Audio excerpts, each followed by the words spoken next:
dragons attack you in Diception. No, I'm just kidding. It's actually just the game called Dragons Attack. It's a really cool game that I created for Diception. Diception is dice games for your games. So yeah, that's awesome. I'm really kind of crazy with creating things for games because it's awesome. So Dragons Attack is one of our awesome Diception games that you can find in the PDF, where you can actually get the PDF at ddungeongames.com. You can actually get the physical print at DriveThruRPG, softback or hardback, or if you prefer, in Roll20. Guess what? We got you there too. Without any further ado, let's get to Dragons attacking some people.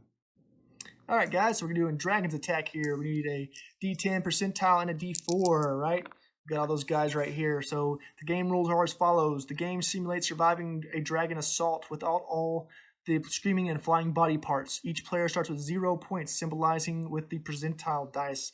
We're going to put it on 1 because, yeah, 1 is basically 0. It's not 0, obviously. We'll just put it on double 0.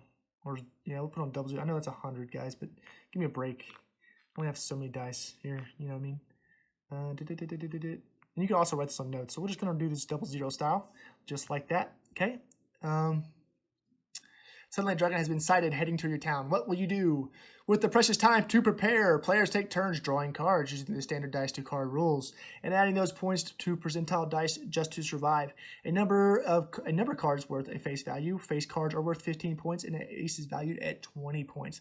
The dragon attacks every player after every player roll with increasing damage as the fight continues. The dragon deals damage for every card drawn each round. D4 damage for round 1, D6 damage for round 2, and D12 damage for round 3. So round 3 is the final round, so you can see that the damage has increased dramatically.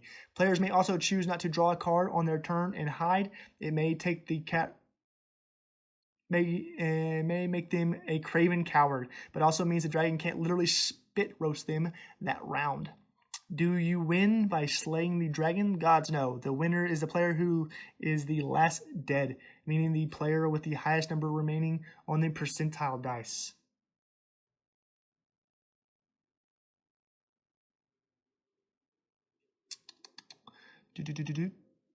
So obviously people are going to roll the percentile dice at 0, so you start with 0 points like it says.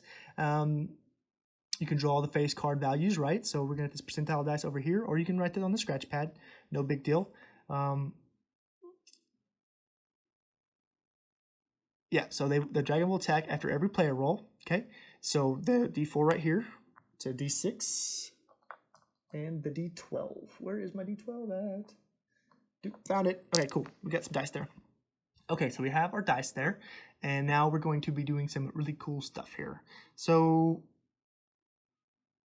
if you don't draw a card, you don't get attacked, right? So if you have a lot of points and you want to keep them that way, then cool. But if you don't have a lot of points, then you're going to take the risk, right? So we're going to do it. We're going to play this with 3 players. I'm going to take some notes here. So we got 0, 0, 0. Okay, and we're going to go ahead and nix the percentile dice, right? So I got my note handy dandy scratch pad here, which is always handy dandy and every player should have. So the standard dice to card rules, player 1 goes, rolls a 8 of spades, doesn't really matter on the spades, so they have 8 points, and they're going to get attacked by the dragon for a D4 damage, and it's a 4, so they have actually 4 points now, okay? So obviously they lost a little bit, but not terrible. So now, obviously, player 2 is going to try to draw a card and try to get as many points as they can. Roll the D10, they rolled a 3, that's not great. And a D4 to figure the suit, which doesn't matter all that much, but whatever. So now they get attacked by the dragon with the D4. Oh, now they're back down to 0. And you can either choose to kill the person, or you can actually let them keep fighting on. Maybe they're just really singed. Right? So that's just things I mean, you just don't think about adding all the time when you're designing. The simple things like, you know, whether to choose to do this or choose to do that. I kind of leave that option on the table for you guys. Because, I mean, this is your game, and I may have designed the general concept, but this is your table, and it comes down to your rules. So player 3 is going to naturally roll a dice. They rolled a 3 as well. That stinks. And the dragon's going to attack. So they rolled a 4, so they're back down to 0. So player 1's sitting pretty good. So you know what? Player 1's not going to do anything else. They're going to sit and not draw a card. So now the damage is up to a D6. Okay, so player 2's got not many points. They're going to roll a 6. So now they're okay. Okay, we're okay. Oh, so now they're tied from the dragon attack, which was the D6, right? So now they're only at 4. And player 3 is like, oh man, I have 0 points. I got to start doing something. So they're going to roll. They're going to roll a 1, which is a face card, guys. So we're going to see which face card we get. And we got the king, which is worth 15 points. All right, so now player 3 is in the lead. Okay, so with 15 points minus the D6, 2, so they're at 13. All right, so player is at 4, player 1's at 4, player 2's at 4, and player 3's at 13. So now, guess what? Player 1 has something to lose. So now they're going to, well, got to roll something, man. Oh, 2. Oh, no. So now they're at 6, and the D12 is going to come across. Oh, 12. Oh, they're back down to 0. 0 points. Fighting a dragon is hard, man. And then player 2 is going to be like, well, I got nothing to lose. An 8, so they're at 12. And they're going to roll a 4, so that's 8.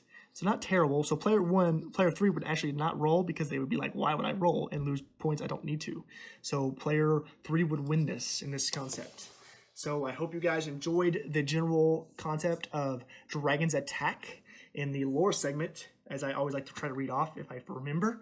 The game was inspired by devastating Dragon's Attack that, because of the elderly dragon sighting, resulting in 0 casualties, the village and its heroes were able to hunker down, fend off the dragon, and ultimately evacuate safely. Bards, as they do, begin to regale the story using dice? Question mark? The game eventually became very popular in part because nothing was trying to torch and eat any of the players. All right, guys, that's it, man. So I hope you understand Dragon Attack, and I hope you enjoyed watching. Let me know if you have any questions, and thank you for watching.